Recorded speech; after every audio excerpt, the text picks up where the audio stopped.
Good evening, this is Paul Newman. So we're going to start as ever, lying on the back in corpse pose.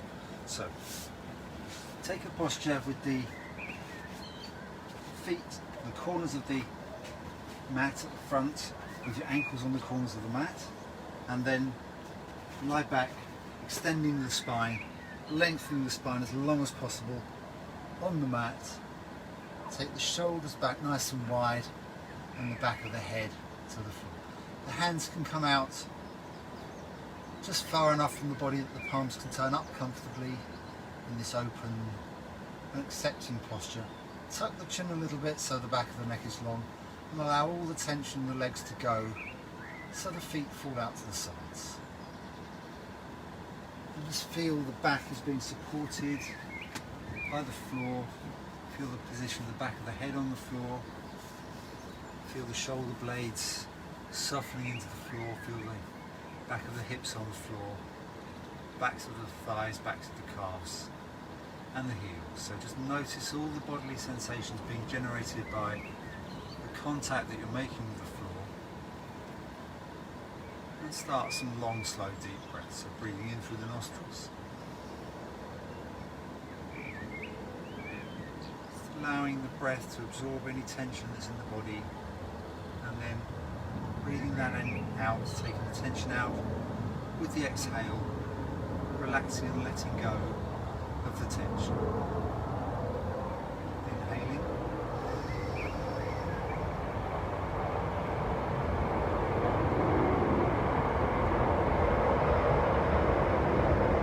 And exhaling. Slow deep breaths in through the nostrils. And then out through the nostrils.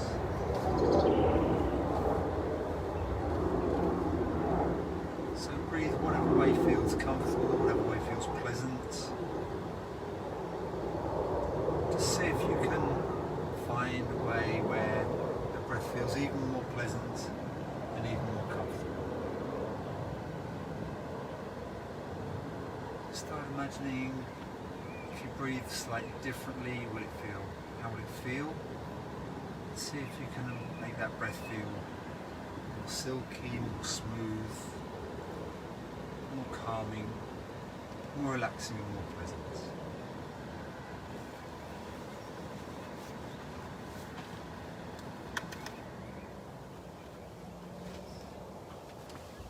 And you'll notice that we already know intuitively what feels right and what feels good. So rather than having a fixed idea, an external idea of how to breathe, allow your intuition to direct from the inside the type of breath that's going to feel good to you now. Drawing the breath in through the nostrils, absorbing all the benefits of that breath, soaking up any tension in the breath and then allowing it to exhale, releasing the tension from the body. Long, slow, deep and relaxing breaths. Just notice and pay attention to the sensations of the breath, more or less continuously, so checking in with the breath every short little while. Am I still paying attention to the breath? Am I still paying attention to the breath? Am I paying attention to the breath? Without asking yourself in words, just noticing at those sorts of intervals whether you are paying attention to the breath and all the sensations of how the breath feels. Just keep drawing, absorbing and releasing the breaths.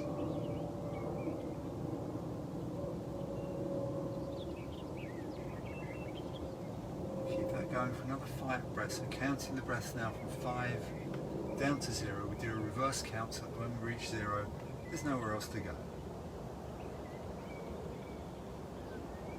Breathing in for 4 and then releasing. Breathing in for 3 and releasing. Breathing in for 2 and releasing that breath. Breathing in for 1,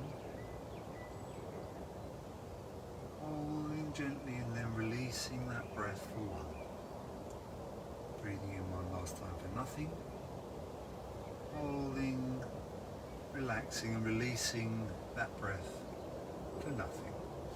And then on the next inhale, I'd like to take a full body stretch, arms coming up overhead, pointing out through the fingertips, pointing out through the toes, stretching, stretching, stretching. And then on the exhale, release the stretch, leave the arms where they are. Inhale again, stretch right side, right arm, right leg, pointing out through the fingertips, pointing out through the toes, keeping the left side passive, and then relaxing the stretch, stretching left side, left arm, left leg, keeping the right side more or less passive, and then releasing the stretch. Stretch once more, both sides, both arms, both legs, pointing out through the fingertips, pointing out through the toes. On the exhale, bring the knees into the chest, hug around the shins, drawing the shins down close towards the body, and pointing out through the toes. Head and shoulders still back on the mat. And then make some small circles.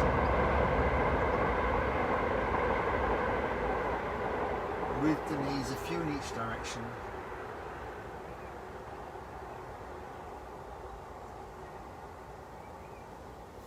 And then place the feet on the floor, hip width, knees bent, knees pointing up, arms in beside you, palms facing down.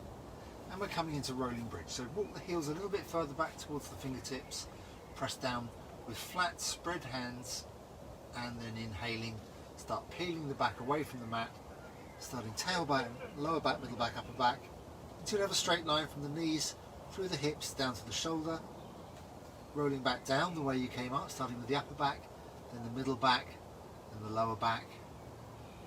Pelvis and sacrum comes down last on the full length of the exhale. Keep that going in time with your own breath, coming up on the inhale and then coming back down on the exhale. One or two more breaths.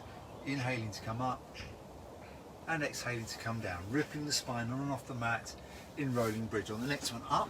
If you want to, you can push up a little bit higher through the hips, push back further onto the shoulders. So you have a little bit of a back bend going on here. And if you want, you can take the arms up overhead. So you're pushing right back onto the shoulders. Lowering back down the way you came up, exhaling, lower down, upper back, middle back, lower back, and then the arms can come down last. Do a few more of those, inhaling to come up, and then exhaling to come back down. One more. And then when you're ready, hug the knees into the chest one more time, draw a few more circles on the floor with the lower back, and then cross at the ankles, hold behind the thighs, and start taking the legs backwards and overhead, and then folding to come up to a seated posture. If you have a block or a stack of books or a cushion you can sit on, then you might help to elevate your hips. So I'm going to do a fairly easy practice today, and one of the advantages of doing the basics, even if you're a fairly advanced student, doing the basics as if it's the first time you've ever done it allows you to really put your attention internally. So rather than worrying about learning new movements, we're not going to spend this session developing new skills. We're going to embed the skills we already have, but also use that time to really take the attention inwards. So when you're practicing something that you already know, then this gives you the opportunity to take the attention inwards and just check yourself like we did with the breath earlier. So when I asked you to pay attention to your breath, to all the breathing sensations, when we do the practice, it's as if you're taking the attention inward and making sure that you're not doing it on autopilot. So you keep checking yourself, am I paying attention to what I'm doing? Am I paying attention to what I'm doing? Am I paying attention to what I'm doing? Okay, we're going to start with a gentle shoulder relaxation exercise. So this exercise is intended to release tension out of the shoulders. We spend a lot of time at desks, like laptop on the knees, if we're working from home doing, and we constantly have tension in the shoulders. And it's a good thing to relax the tension. Later on we're going to do Warrior 2, so I'm going to talk about how the shoulder tension relates to the tension in the throat area and how this is restricting the flow of energy through the body. But so the shoulders are probably the second most place where people hold tension, the main one being in the hips. So the psoas muscle in the hips develops first when you're a fetus. This is the one that holds you into the fetal position, and then because of this, later in life we are, when we have the need to feel secure, this muscle tenses up. And there's a similar thing goes on when we're communicating, where the shoulders will tense up. So if we're getting into a difficult conversation, we might find the shoulders hunch and we try and make ourselves look bigger. And this is all part of our physiology, part of our evolutionary heritage. So it's not something we should feel bad about, but it is also something we can work with. So we're going to do this shoulder shrug and release exercise. So what I'd like you to do is, with the spine nice and upright, we're going to take the shoulders as high as you can up towards the ears, leaving the arms floppy, and we're just taking the tension into the shoulders high as you can, high as you can, high as you can towards the ears, and then release all that tension, just allow them to drop. Do that again. Shrugging and releasing. Okay, so this is stage 1 of 3 of this shoulder shrug and release exercise. So in the second stage, what we're going to do is shrug the shoulders up again. This time as we release, we're going to do it under control. So we're going to allow that release to happen slowly, slowly, slowly, slowly, slowly, slowly, slowly, slowly, slowly. Paying attention to how that feels as the tension releases from the shoulders and then return to their original position. So we're going to inhale and shrug, and on the exhale we're going to release. Make that exhale as long as you can and release that tension in the shoulders over the full length of the exhale. So do that a couple more times in your own time. So inhaling, shrugging up, and then exhaling, releasing. Under control, gradually, gradually, gradually. And then one more time in your own time.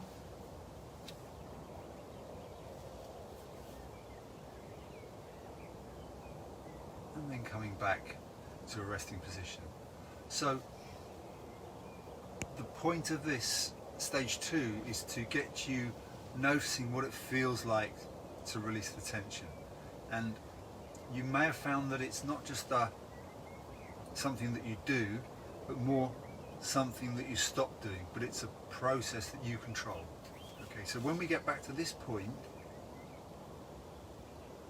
because of our working day, because of our the way we've been communicating, there will still be some tension in the shoulders. So that process is a process you control, and it's a process you can allow to continue. So for stage 3, we're going to shrug and release like we did in stage 2, all the way back to the datum point or the starting point. But when we get there, we're not going to stop the process. We're going to allow that process to keep going. So because you've understood what that process feels like in stage 2, you can allow it to continue in stage 3 and keep releasing, keep releasing, keep releasing. Go past that datum point, keep releasing, allow the weight in the arms to draw the shoulders right down, and keep that process going so you're releasing the tension, which is stopping the weight of the arms from carrying the shoulders down. Releasing and relaxing through the shoulders. Keep going, keep going, keep going. There's still more tension to release. Keep going, keep going, keep going. And then inhale one more time, all the way up, and then exhaling, straighten the spine. Allow that process to start and to continue. Paying attention to that ebbing away of the tension in the shoulders, and once it gets back to where you started from, don't stop, keep going, keep releasing, keep that process going, maybe even sitting up a little bit taller if that helps you release more tension out the shoulders.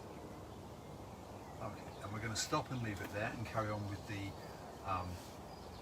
main part of the lesson, which is the Vinyasa and other warm-up exercises, and also the Asanas, which is later on we'll be holding postures 4 minutes or so each, and then we'll go into final relaxation, and then we'll do, well, if anyone's got any questions, feedback or comments, please leave them in the comments section, and also if you're here, please leave a thumbs up or a comment or something so I know who's here.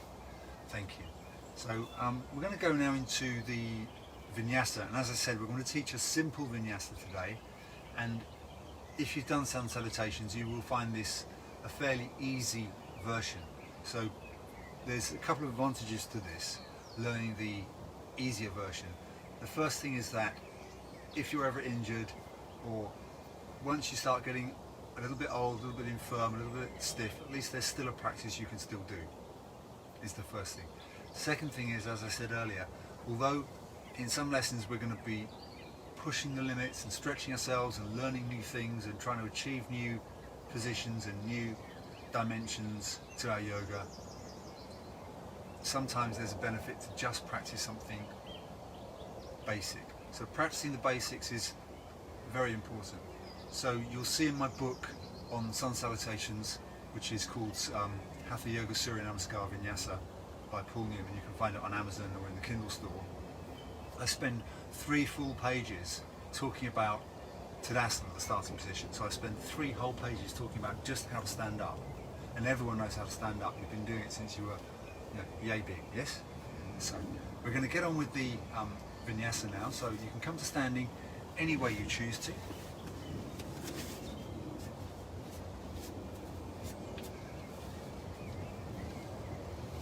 And we're going to stand at the front of the mat. We'll take the feet to a parallel position today. So we're going to start paying attention to the standing posture. So as you know, there's a clockwise with the right foot, anti-clockwise with the left foot rotational grip on the mat, predominantly through Pada Bandha, the space between the ball of the big toe and ball of the second toe, and the outside edge of the heel. So if you didn't have friction on the mat, the toes would be pinning outwards, the heels would be clicking together. So you've got this nice tension into the mat with the feet, just enough to make sure that the arches are engaged both across the metatarsal arch and the longitudinal arch in the foot. So you've got these 4 pyramid structures in the feet, giving you this kind of strong, stable base, doing this to stand yourself upright. And this is the foundation of the uprightness of the Tadasana standing posture, mounted posture. So with this grip on the mat, you also will find that the front thighs are slightly engaged, kneecaps just a tiny little bit lifted. That means that the kneecap is running in the groove and not off to one side or other, rubbing on the meniscus. So it's protecting the knees. It may also be bringing the hips forward slightly, so we engage the belly muscles just enough that the hips are stacked above the knees and above the ankles, and the spine is upright.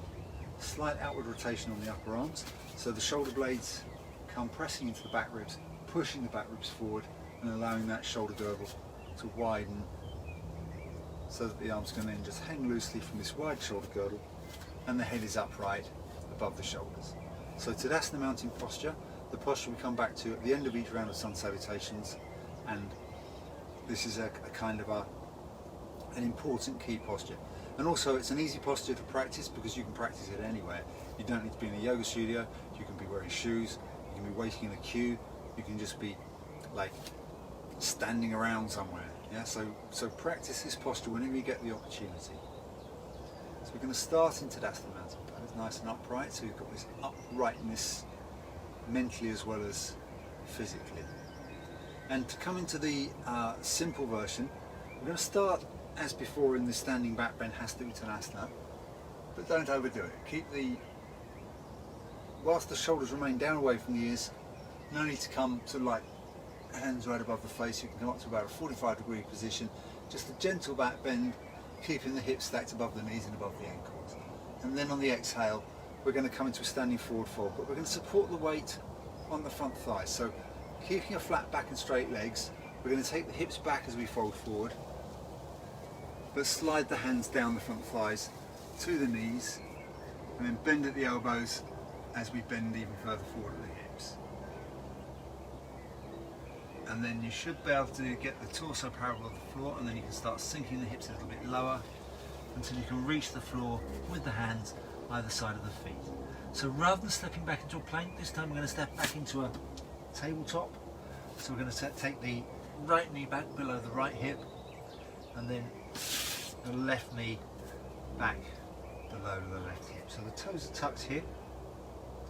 So rather than come into a chaturanga or a crocodile, we're going to come into a Sphinx by coming down first onto the right elbow and then the left elbow, and then take the right foot back and then the left foot back, and then almost immediately bring the belly down. Slide the elbows forward to underneath the shoulders, palms spread, release the toes, and this is Sphinx pose with the elbows underneath the shoulders. You still have a sense of pulling the mat back towards you, and you're supporting the upper body weight a little bit on the elbows, so there is some push down through the elbows, unlike in Cobra where we're just using the upper body strength. Here we're supporting ourselves on the upper arms also. Then on the exhale we're going to lower down, flattening out the back a little bit, looking more towards the floor, so there's a straight line from the top of the head more or less down towards the hips, and then come up onto the right knee, slide the right knee forward, and then bring the left knee forward, keeping that grip on the hands and a nice rotational grip so that we're gripping with the index knuckle, the index finger knuckle and the outside edge of the palm to get a rotational grip clockwise with the right hand, anti-clockwise with the left hand. We're going to start taking the tailbone down towards the sit bones into an extended child's pose. So from here we're going to start rippling the tension up the arms and then down the spine towards the tailbone. So starting with the arms, we're relaxing the shoulders, so lengthening out the arms, and we're pulling now first the upper back and then the middle back and the lower back and then the tailbone, pulling as far as you can away from the wrists as you use the weight as you sink down to assist that movement. And from here we're going to start rippling the spine up, so as we pull the tailbone away far enough from the wrists, there's nowhere else to go except to start rounding up. So you start rounding up tailbone, lower back, middle back, upper back, and we're in the cat posture. We're going to draw the mat back towards us as we tuck the toes, coming into a cow posture, and then flatten out the back a little bit. Take the right hand behind the right knee or right front lower thigh, and step the foot forward in a helping hand.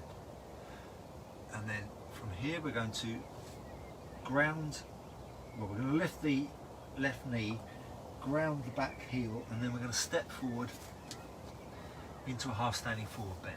So ideally we want flat back and straight legs, so you can take the hands up the legs to support you, flat back and straight legs, and then we're going to bend the knees a lot, take the hands back to the floor and come into a standing forward bend, and then inhaling, hands to front thighs, coming up with a flat back, using your arms to support you, walking up the front thighs if you need to, coming upright, and then coming back into your Hatha Uttanasana, standing back bend. Make it quite a gentle one, keep the shoulders relaxed down away from the ears.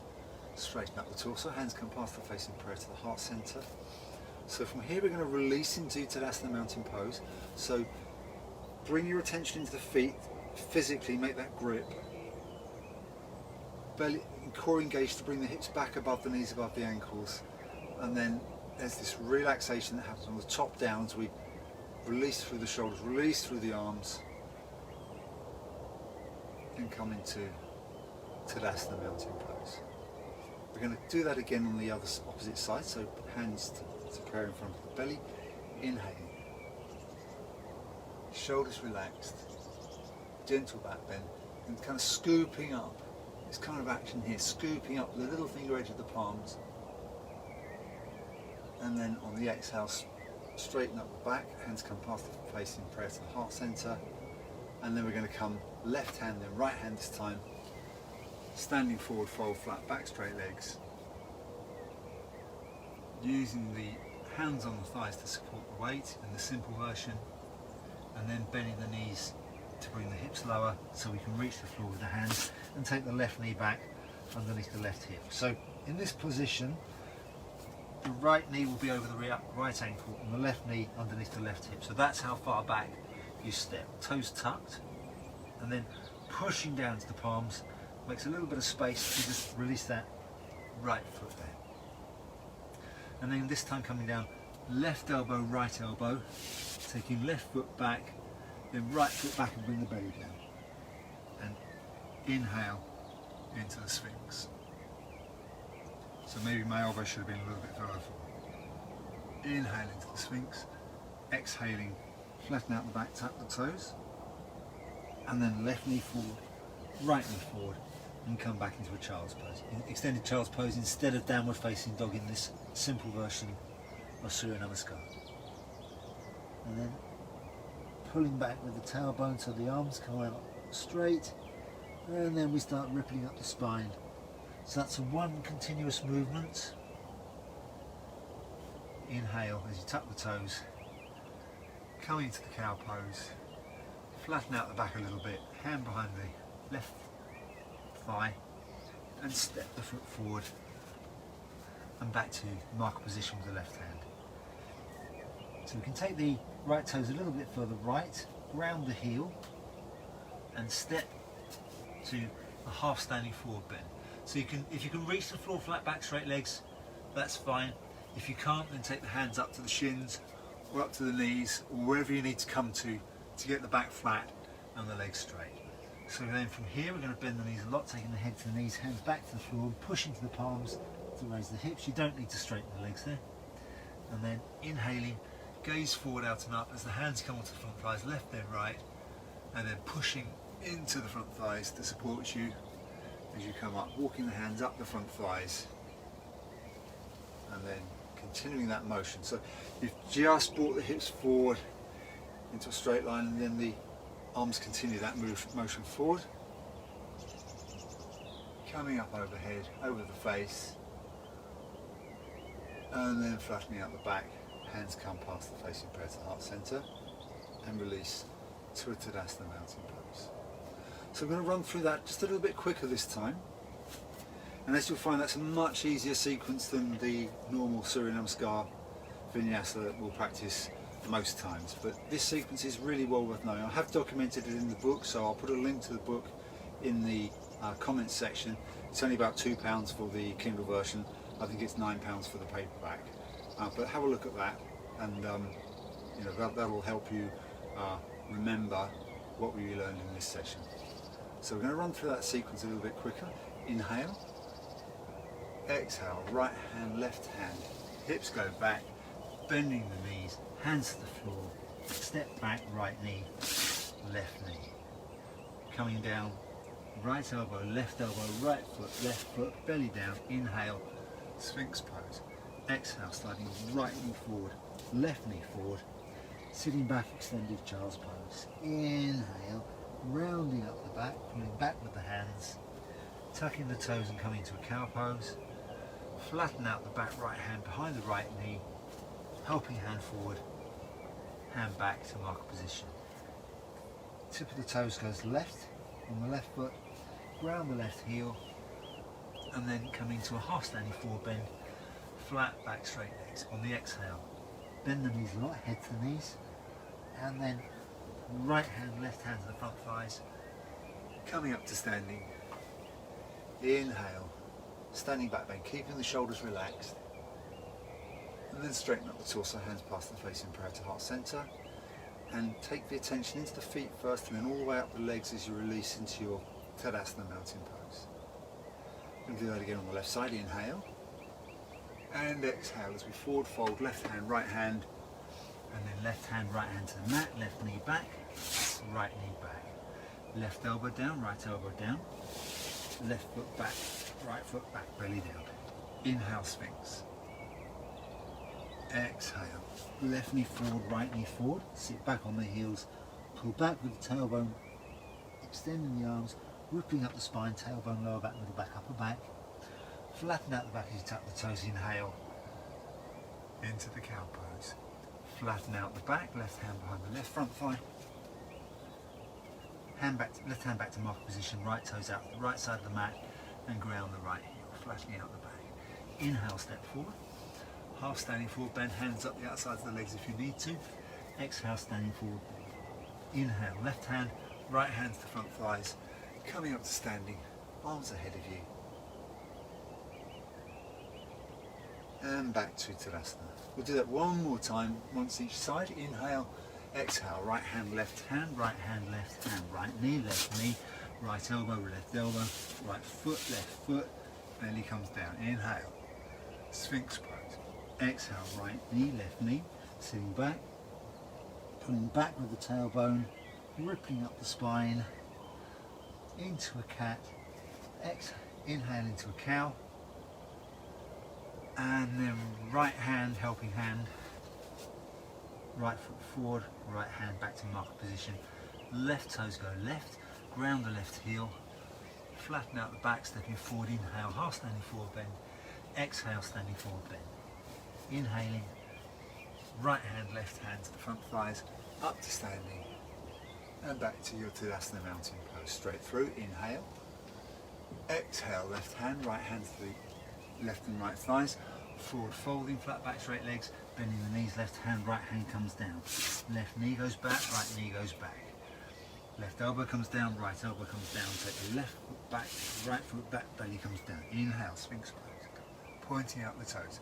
So you can start lifting the lower legs off the mat at this point if you want to, tucking the toes, and then left knee forward, right knee forward, sitting back in child's pose, inhale, rippling up, tucking the toes, inhale. So pulling back with the hands, dynamic into the shoulders, and then flatten out the back, left hand, the back of the left thigh, left foot helping hand forward, left hand replaces on the mat, right toes to the right edge, ground the right heel, stepping forward, inhale, half standing forward bend, exhale, standing forward bend, inhale. Left hand, right hand, front thighs coming up to standing. Okay, so we probably didn't do it as I said we were going to do it at the beginning of the lesson, which is putting full attention into the sequence as you do it. So I'm going to slow it right down for this last round of Surya Namaskar, and I'd like you really to focus on taking the attention inside the body. These are not really difficult sequences to do, not difficult postures involved, so because you have the facility to do the physical postures, that gives you the space and the ability to take your attention fully inside and listen to how the body's feeling about this and how it's reacting to it. And then, as we did with the breathing, you can perhaps nudge that feeling in a more positive direction so that you notice what's pleasant about this, what's enjoyable about this, what's relaxing about this, what's comfortable about this, and look for ways in your own intuition to do it in a way which is more pleasant and more comfortable and more relaxing. Okay, so we're going to run through the sequence one last time. I'm going to take it much more slower. I'm going to talk a lot less. So I just want you to follow from memory, but take the attention inside, please, as much as you can. Inhaling.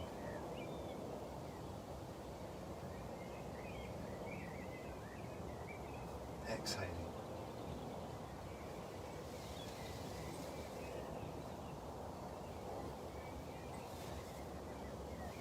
Plant the hands to the mat. Step back with it. Lower down.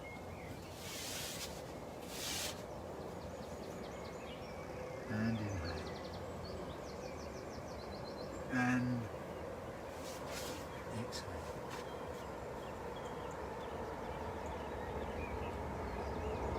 Inhaling. Exhaling. Inhale.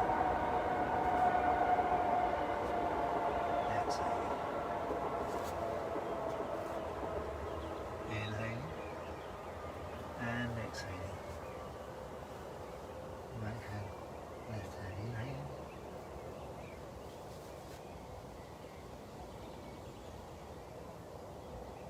And exhaling one more time, starting with the left side. Inhale.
relaxing back to Tadasana, mountain posture.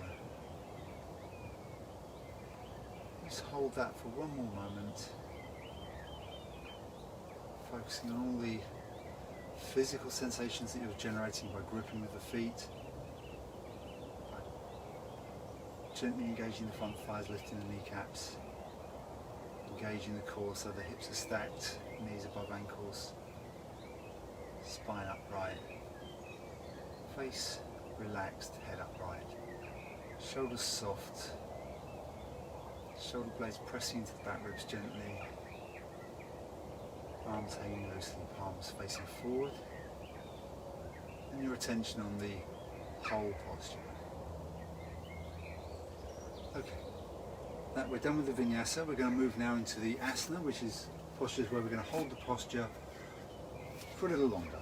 So with the Vinyasa, the purpose is to meditate on the changing movement. So as the movement changes, that generates different experiences within the body, which you then notice and focus on, pay your attention to.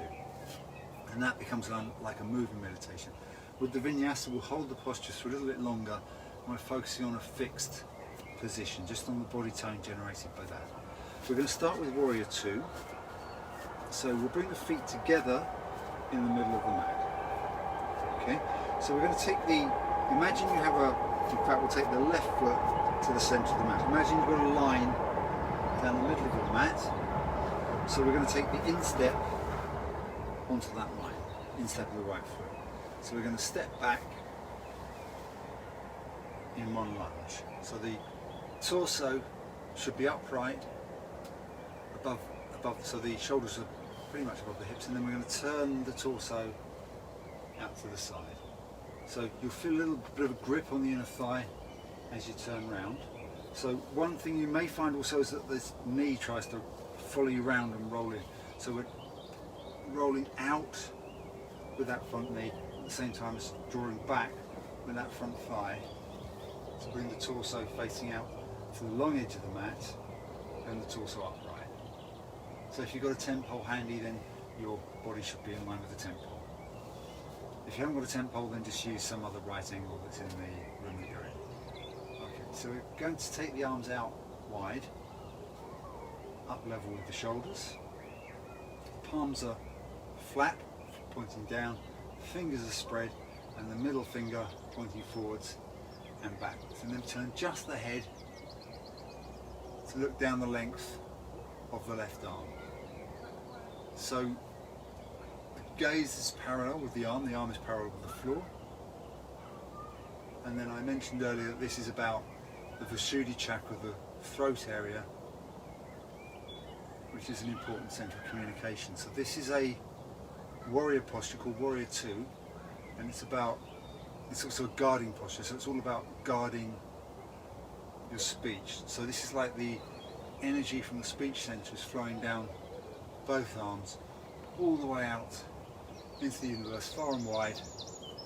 If you could see to infinity, then where your gaze and the line of your arm converges, then you'd see the opposite finger pointing back at you. So this kind of represents that your speech, as you send it out into the world, once you've let it goes everywhere, far and wide, and you only see the effects of half of that. You control about a tiny little proportion that you can control. Everything else kind of has unintended effects and consequences, but you only see half of the effects and consequences. The other half you don't see, unless you can see to infinity. Okay, then from Warrior 2, we can take the arms back down, square the hips back to the front, hands to the front left thigh, and step up. We'll do that on the opposite side of the body. So we'll take the right foot to the centre line of the mat and step back with the instep to the centre line. So the centre of the instep is on the centre line, pretty much the outside edge. So it's this point of the heel where the heel joins the instep, and then about the centre of the instep here. So the line is across the foot like this. So that's about the centre line on the mat there.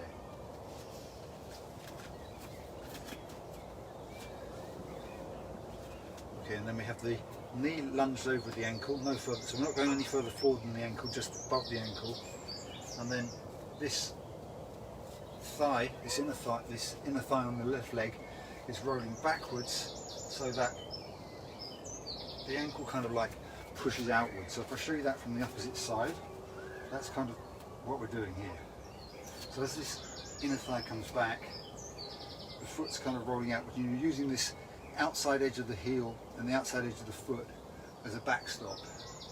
And then also the toes are kind of rotating outwards this way. You have this outward rotational grip on the feet, so that the toes are kind of so the toes are stopping the toes in the front feet are stopping the ankle from collapsing fully. So the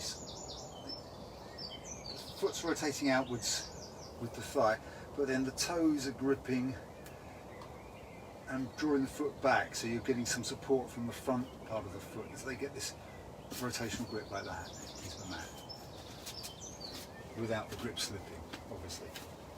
So because you have friction on the mat and you're gripping, that foot doesn't slip like I just demonstrated. But that's the toe end of the foot pulling the ankle back in. So you've got these two forces working against each other, and you get this strong backstop in the back ankle. So then, as you roll this inner thigh back, the hips come out to the side, the knee's still pointing, so try and keep this knee, so the centre of the knee is tracking over the middle toe, and the torso is upright, facing out to the side against the long edge of the mat, and the arms are extended. And then we turn just the head. So in this position as well, we're trying to keep that shoulder relaxation. So the temptation is with Warrior 2 to use the muscles above the shoulders to hunch the arms up to help support the arms, because it's quite a heavy thing to do. But what you need to do is allow the shoulders to relax and the arms to come down. And we're just using this muscle behind the armpit really to support the shoulders, and also the muscles across the back of the shoulders to support the weight of the arms and keep them upright. So this is the Warrior 2 posture. So this actually represents in the mythology, this Warrior 2 actually represents the end of a sword stroke as well. So although it's a guarding posture, it's also an attacking posture. So you can use your speech to attack or to defend, or you can guard by being careful when you pick your words. So listening is also part of the vishuddhi chakra here. So you can choose, instead of saying something, to listen and absorb. Okay, so Warrior 2 posture. Virabhadrasana 2. Virabhadrasana 2. So taking the hips back now towards the short edge of the mat, weight on the front thigh to support you, then coming back up to a standing posture. My goodness me, time is going. So let's move on and do some more asana. So we're going to just do a gentle standing side stretch now. So we're going to come to the Tadasana posture and take maybe a slightly hip width stance here, and then starting nice and upright. Then get that outward rotational motion on the arms, and we're going to start leaning over to the left, taking the right bicep up towards the right ear, head facing forward. Weight of the arm carrying the shoulder down into the shoulder socket, so the support is from here, but it's not a lift. So as the arm comes up, allow the weight of the arm past horizontal to sink the arm down into the shoulder socket, and then we're going to push the hips out to the right, take the left middle fingers down the seam of the pants on the left side, and keeping the body in that one plane, leaning over to the left side. So we should be stretching the outside of the right hip there and up through the arm. So once you've got as far as you're going to go, you can turn the head, look down towards the left ankle, and extend the stretch a little bit further.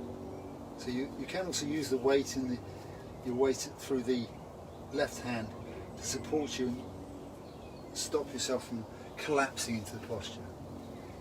And then inhale, coming upright and changing sides. So again, allowing that left shoulder to sink down into the shoulder socket, pushing the hips out to the left, and then turning the head, looking right.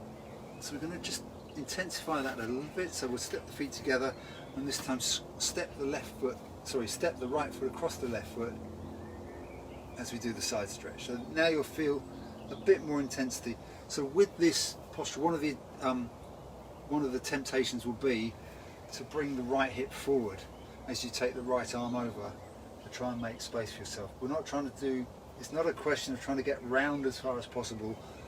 We're trying to keep the shoulders still parallel with the short edge of the mat, and use the, so if this stops you from going over so far, that's fine, just don't go over so far.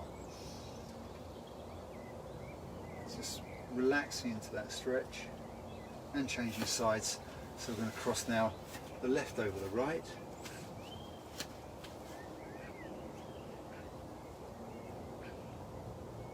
And then if you want to, you can make this now more of a dynamic stretch. So we'll take the right over the left again. Once we've got into the passive side stretch, we're going to rotate this top palm and use that to start pushing up towards the ceiling, towards the sky with the right hand, so out towards the top left corner of the room. So pushing there, getting more of a stretch up the side ribs, and you can be pushing down with the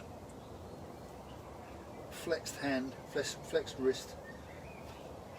So we're stretching out the inside of the forearm. And then change sides, left over right.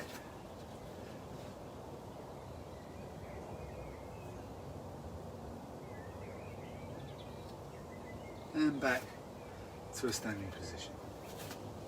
Okay, we're going to move on to our next asana.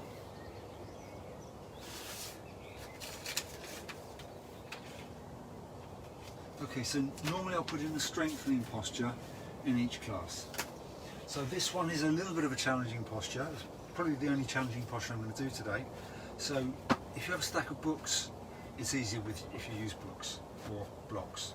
Okay, so we're going to have the blocks sort of, the higher the better really for this posture.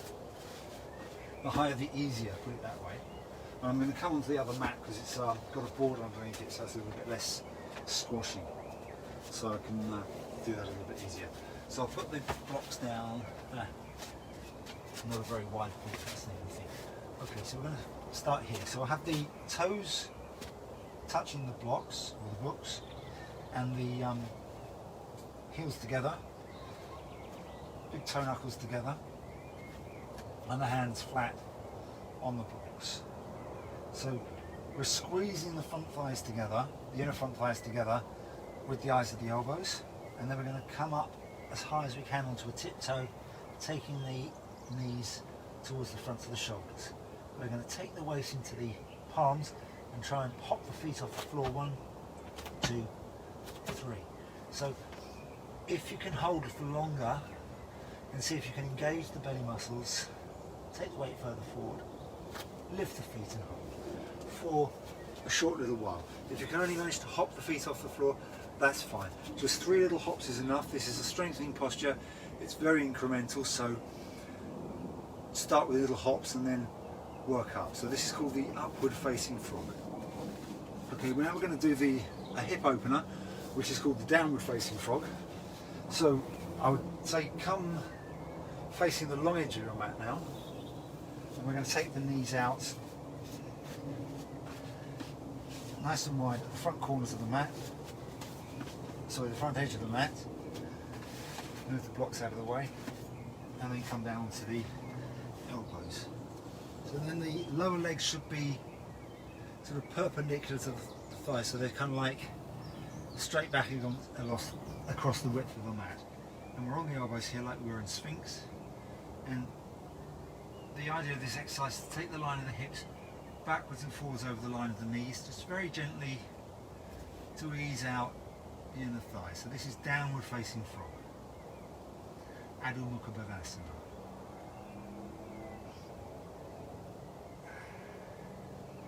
So we're in your own time, and just at the point where it feels that you can feel the stretch, bringing the line of the hips backwards and forwards across the line of the knees. maybe the knees will sink slightly further outwards, so then you can take the feet also, the ankles slightly outwards, so they're still at right angles. And then when you're done, bring the feet together, bring the hands underneath the shoulders, bring the knees together, and come back sitting on your heels.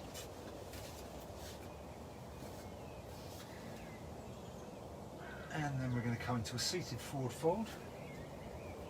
So if you have books or a block, I'd advise you to sit on the block for this one.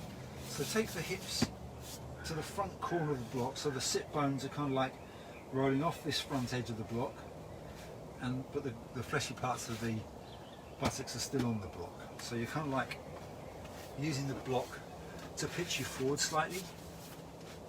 And to make this even easier, what you can also do is put another block underneath this one, so you're wedging it, and this is pitching you even further forward.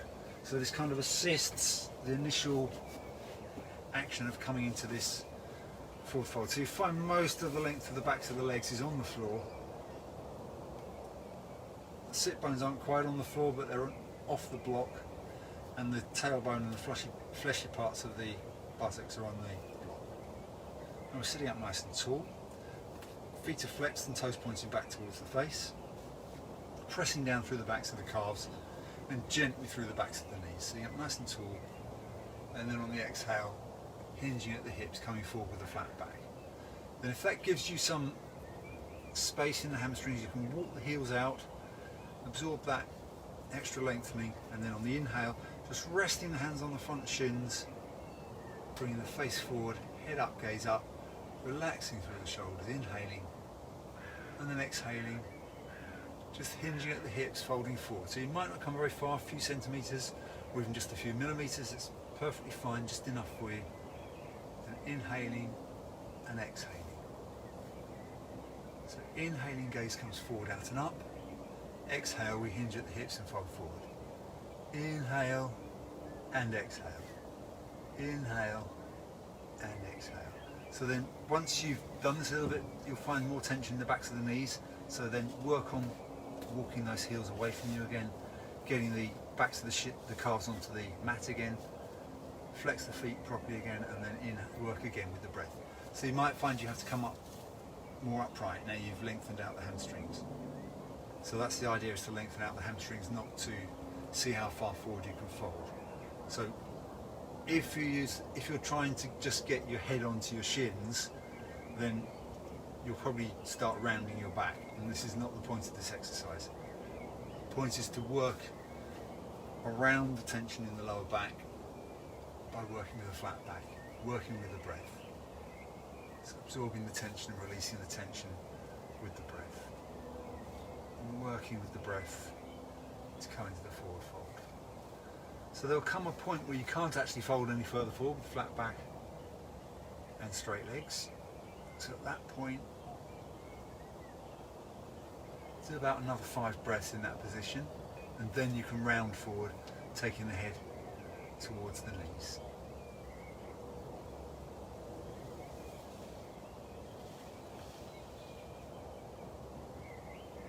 And then you should feel more of a stretch up through the upper hamstrings. And then inhale, sit upright, take the hands behind you 6 to 8 inches, and push the chest up between the shoulders, looking up towards the ceiling. Please avoid throwing the head back at this point, so please don't do this.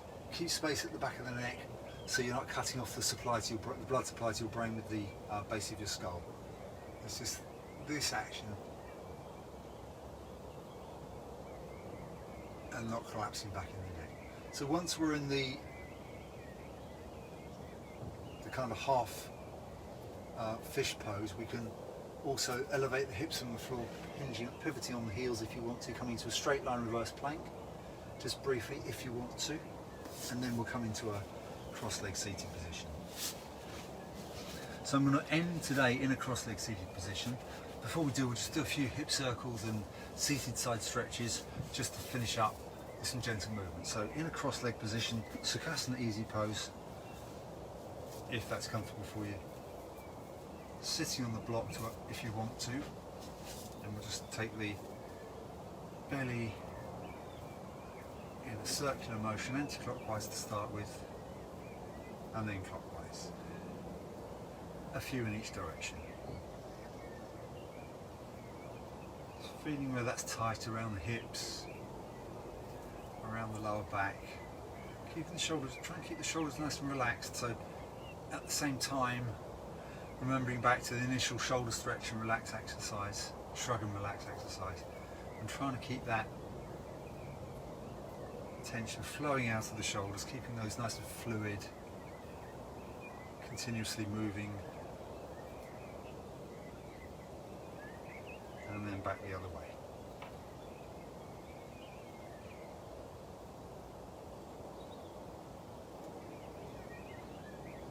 Keep that going. I'm just going to ping a light on, or two, and it starts to get a little bit more gloomy. So keep those hip circles going.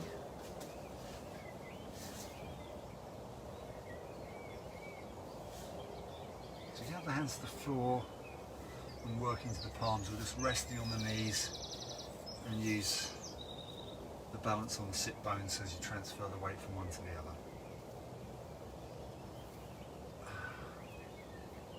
Okay, so from here we're going to come into some seated side stretches. So we're going to start with the left hand level with the shoulder, middle finger pointing out to the left and sitting up tall. So like we did for the standing side stretch, shoulders relax down away from the ear, bicep comes to the ear, and then instead of just leaning into this one, we're pushing into the left wrist so that we're pushing the right sit bone into the block at the same time as we're leaning over. So exhaling to bend into the elbow and lean over, inhaling to push into the wrist and push the right sit bone back into the block.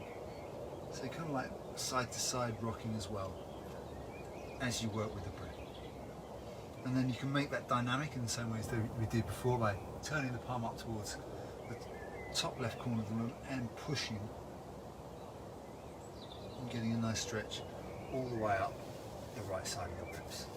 And then changing sides, coming to the opposite side with the right fingertips pointing out to the right and right bicep to the right ear, pushing into the right hand, exhaling, bending into the right elbow. Inhale, pushing, exhale, bending. Keep working into that until you've got a nice stretch all the way up the left side of the body. Turn the palm if you want to, and then push towards the top right corner of the room. And then coming over. So you might do some good to change sides with, make change to the cross of the legs and just do some more hip circles, a few on each side. And then we're going to finish with a relaxation in meditation posture. So this is Sukhasana easy pose, spine upright, and back to the hands to the knees and forefinger and thumb connected. So this is kind of like, when we did Warrior 2, we're kind of like sending out the energy into the four corners of the world. But when we connect the forefinger and thumb, we're keeping some of that energy for ourselves. We're kind of creating a short circuit and sending it back. So we send out most of it, but there's a significant bit that we're keeping for ourselves, looking after ourselves, nurturing ourselves. So that's the kind of sense that you have when you connect the forefinger and the thumb. That you're looking after yourself, paying attention to yourself, bringing your attention within, just noticing whatever's going on in the body. Are you paying attention to the sensations in the body? Paying attention. You can start listening out for sounds in the environment. Just noticing what's there and bringing the attention back to the body. So allow the attention to go from the sensations in the body to external sounds and then back to the sensations in the body. Whatever you're giving your attention to, give it your full attention and notice where you're placing your attention. So now we're we're going to bring our hands together in prayer position at the ground level. So this is the level of the Muladhara chakra, which is below the level of the sacrum bone. It represents qualities of innocence, and also it's kind of like it kind of represents life at the unicellular level, so it's consciousness at its lowest, most basic level. So this is kind of like before anything really started. Consciousness that doesn't even know it's conscious. Shoulders are nice and relaxed. So from Muladhara chakra, we bring the attention up to the Swadhisthana chakra, which is in the belly, just 2 inches below the belly button. So this represents the large intestine that circles the abdomen, and the focus of the Swadhisthana could be anywhere on that outer circle, but generally it's shown here, below at the centre of gravity of the body. So we've got the attention in Swadhisthana. This kind of represents the gut feelings, the subconscious mind, and then we're going to bring that into consciousness by, to a higher level of consciousness by bringing it up to the Nabhi chakra, which is in the centre of the belly. So this is the air of the small intestine, and it gives you a sense of satisfaction, of being full, being satiated.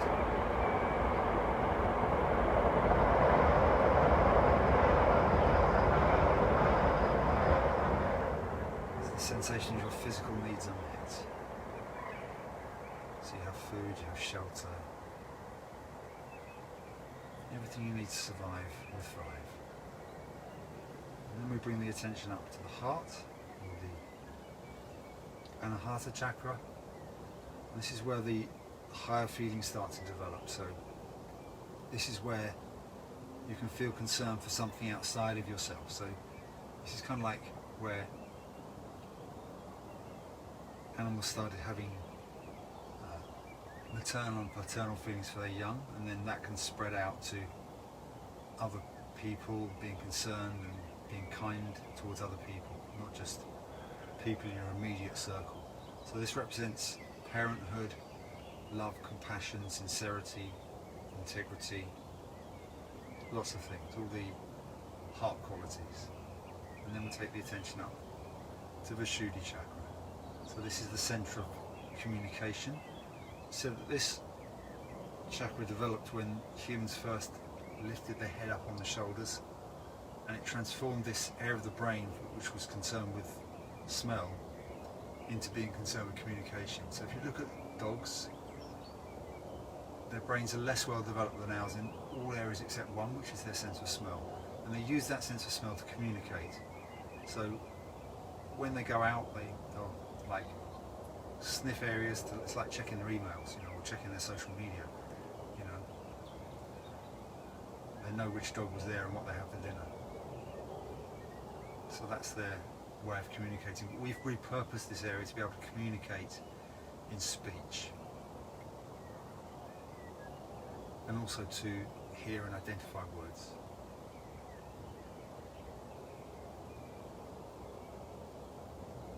And then we take the attention up to Agnya chakra, make sure the shoulders stay relaxed at this position, so avoid hunching up.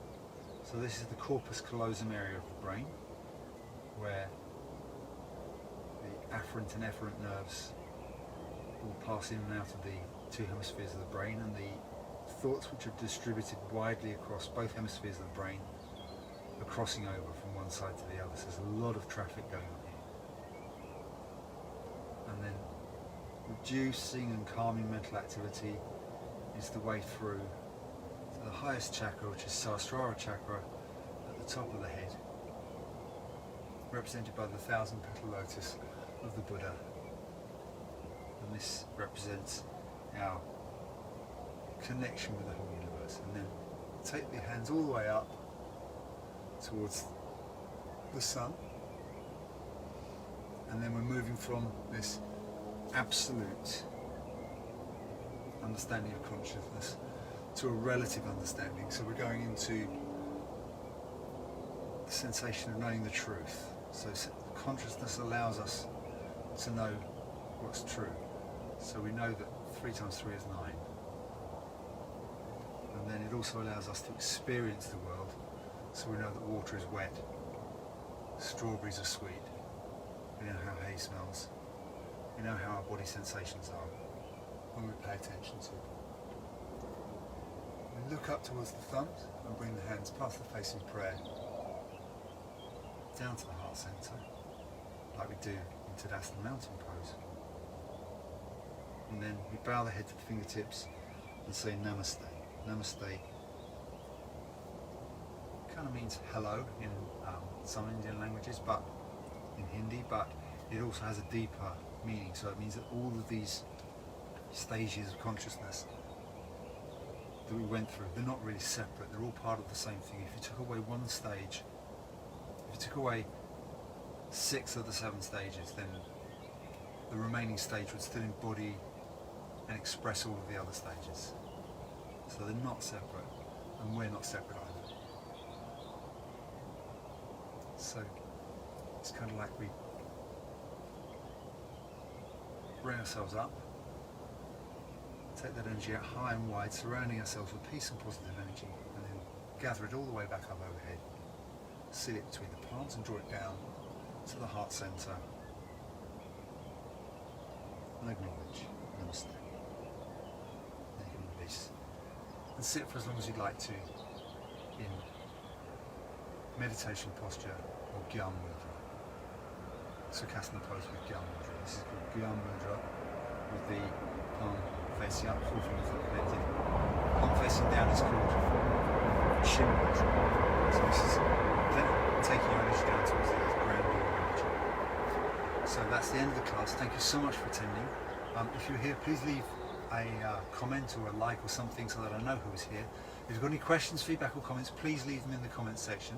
If you'd like to know more about the simple version of Surya Namaskar Sun Salutations that we practiced in this class, then I have a section in the book which is dealing with that.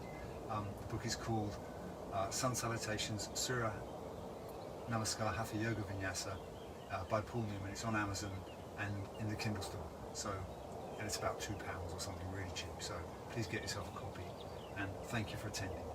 And I look forward to seeing you next time, either tomorrow at 7 o'clock until 8 o'clock or next Monday from 7:30 until 8:30. So please stay safe, practice social distancing, but emotional togetherness and closeness. It's been a pleasure.